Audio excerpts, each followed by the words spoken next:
United States Senator John McCain. Now, Senator McCain, again, thank you for being here this morning. And I'm getting emails. We're going to take some phone calls. If you have a question for Senator McCain, you can call in. But I want to ask you about national security. What do you see? You've got much more of an insight than we do. What do you see as the largest threat to our national security today? Is there one thing you can put your finger on? Sure. It's still and will be, probably as long as you and I are around, the threat of radical Islamic extremism. And that's why Pakistan is so important now. That's why Afghanistan, we're going to have to send additional troops, and we will have more sacrifice. I'm sorry to tell you, your brother sacrificed, Mike, in order that they wouldn't come to the United States of America, that we would do the fighting over there rather than here. And I mean that in all sincerity. And thank you for your brother's sacrifice. Well, thank you. As you know, I have a son in the Marines, who Yes, I just talked to on the phone, by the way. He's in the Middle East now. He was in Iraq. And he's very proud of what the men and women in the military have done over there. As was my brother. And so all I can tell you that is still the major threat. Now, there are other threats associated with it, and we have China rising militarily. We have the Russians acting in the most provocative fashion. We have the Iranians developing nuclear weapons. And by the way, that is Islamic extremism. We have a very threat to the existence of Israel. We have in our own hemisphere, in the form of Chavez, Correa, Morales, our old friend Danny Ortega is back in Nicaragua. We have threats in our own hemisphere. But all of them, I think, this radical Islamic extremism, this illness, this hatred of everything we stand for and believe in is going to be with us for a long time. Now, in that same vein, you knew that the question of border security was going to come up. How much, what does that look like? Because here's my opinion of it. There is a lot of debate beyond border security, but what it seems to be the one area that both sides of the debate agree on is it starts with secure borders. We need to know who's entering our country and why. What if both sides agree on that, how do we get that done? And the threat of radical Islamists, what is the threat of them actually coming across our borders? Is that still a very real threat? And how do we secure our borders so that we have a better idea of who's here and what their intentions are? Well, one thing we want to remember is that some of the 9/11 people were people who came with a valid visa in the United States. They came legally. And we continue to have people, 40% of those who are here illegally, come with a visa that expires. Yep. So obviously we're going to have to address that with better background checks and better examination, and making sure that people abide by the terms of their visa by knowing where they are all the time. Some kind of triggering mechanism when their visa expires so we can.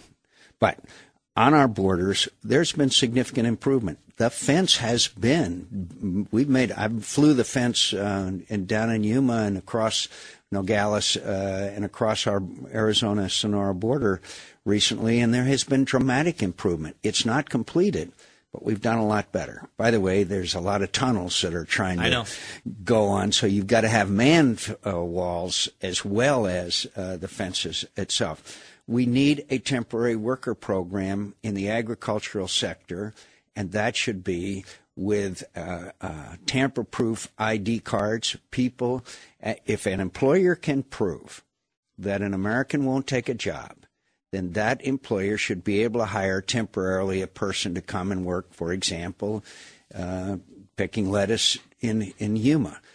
But that should only be for a short period of time. That person would be required to go back to the country they came from and then come back again if there's a job, according to our Department of Labor, needs to be filled.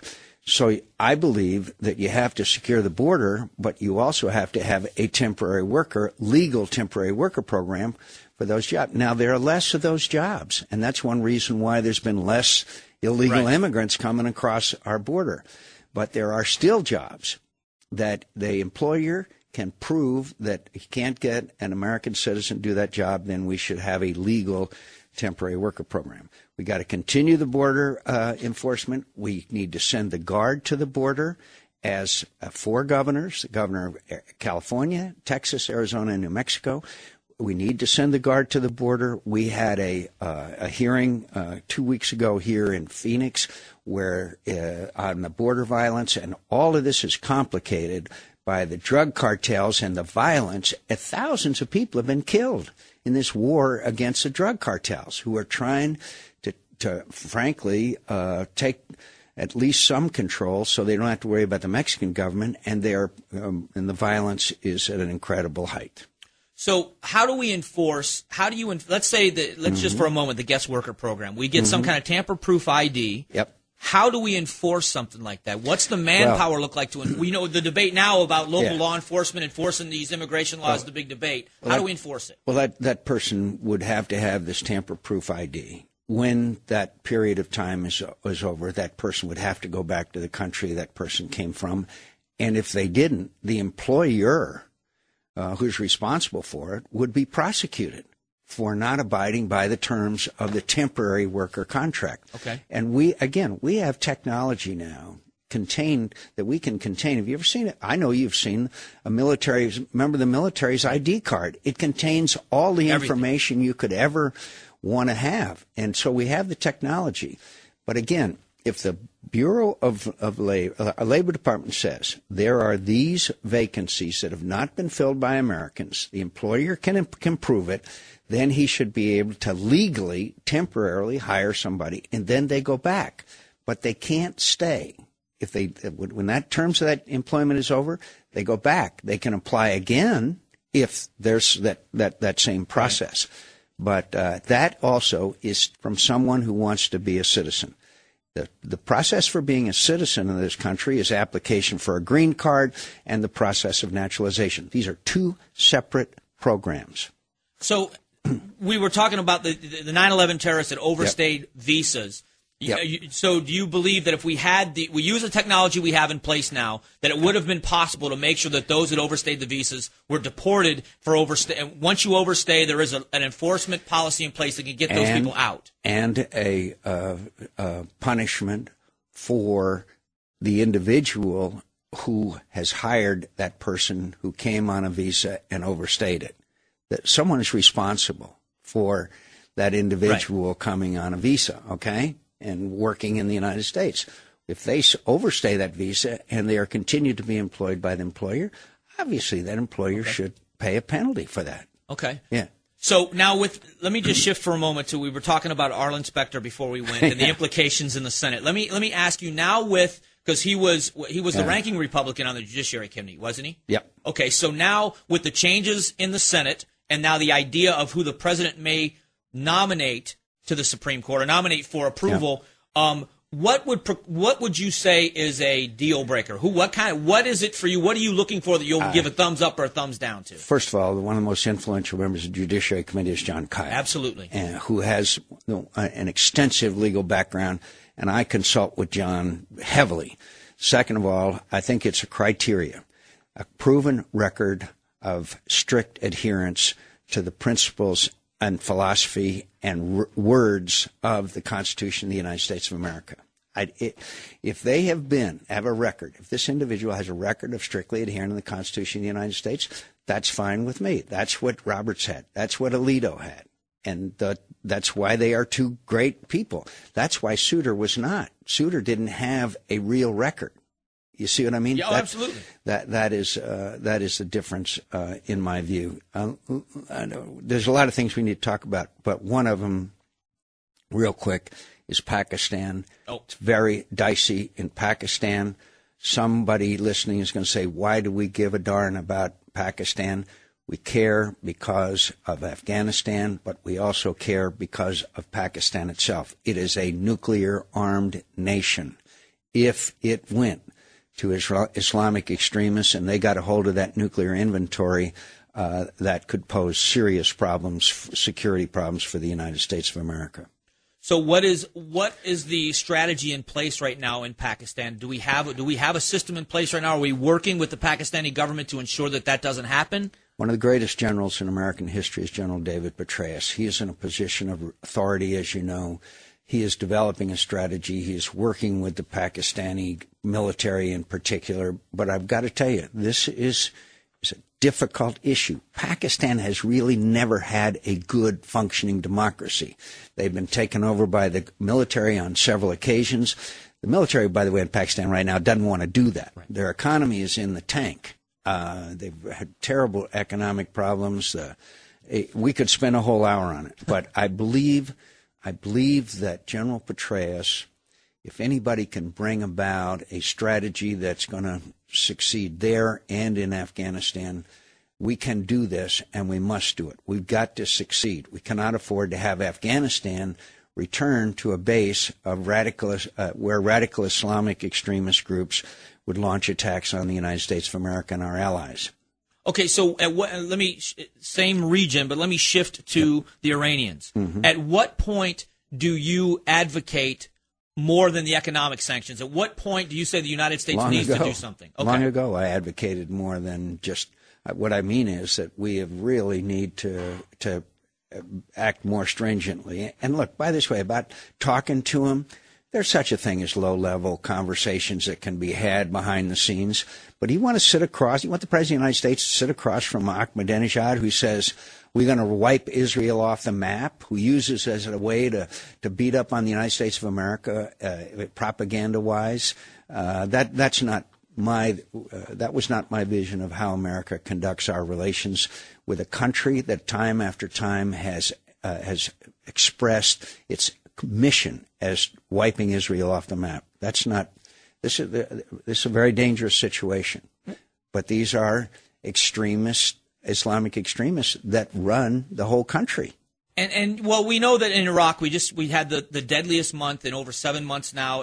Is it reading anything into that, or is this just kind of a temporary flare-up? What do you see happening there in Iraq and Afghanistan? Are things starting to be a little bit more tenuous, or do you think that things are actually starting to get better in Iraq, and the shift to Afghanistan and dealing with Iran is where we need to be? I'm worried about Iraq. I'm worried about the uptick in violence. I'm worried about the Maliki government being inclusive to the Sunnis. I worry about an alienation of the Sunnis, the sons of Iraq, that was such an important factor in beating back some of the extremist organizations. But I have great trust and confidence in General Odierno. He is another fine general. He's the right arm of General Petraeus. Right. And I think he'll tell us.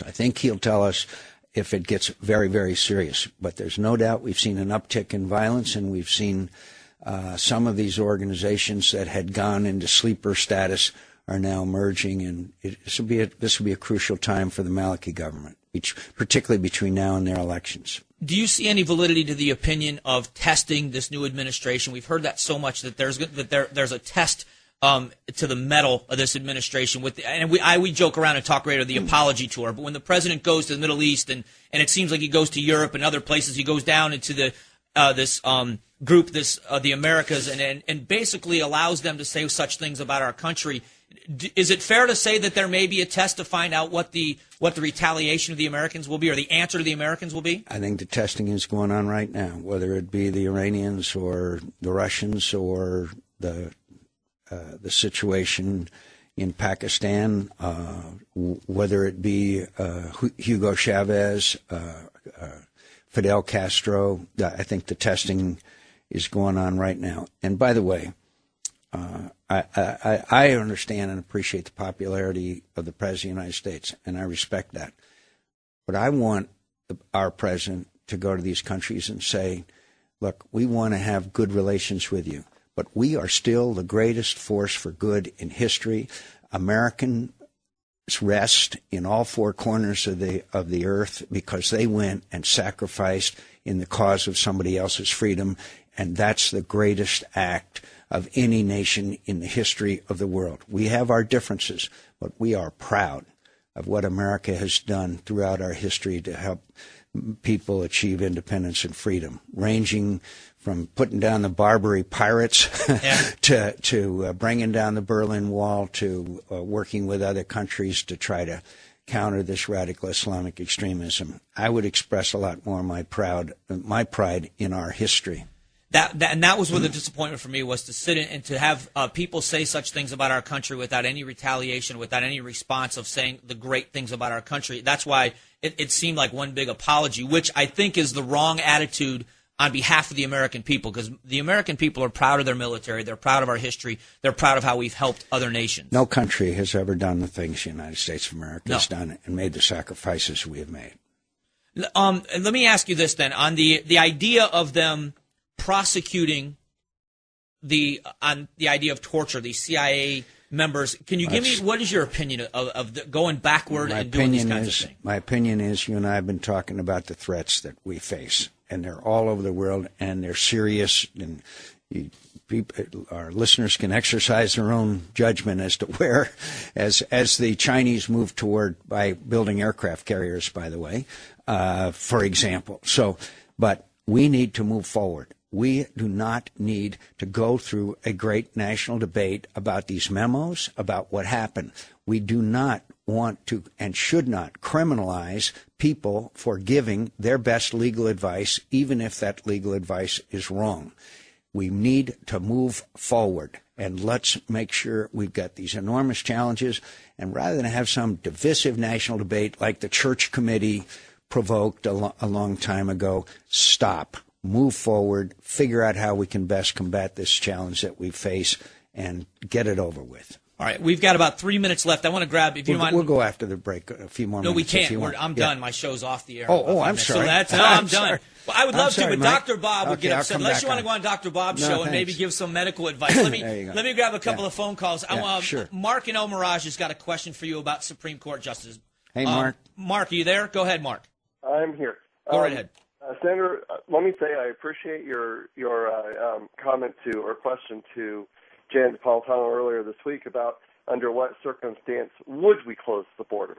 Yep. Well, let me ask you a question along the same lines.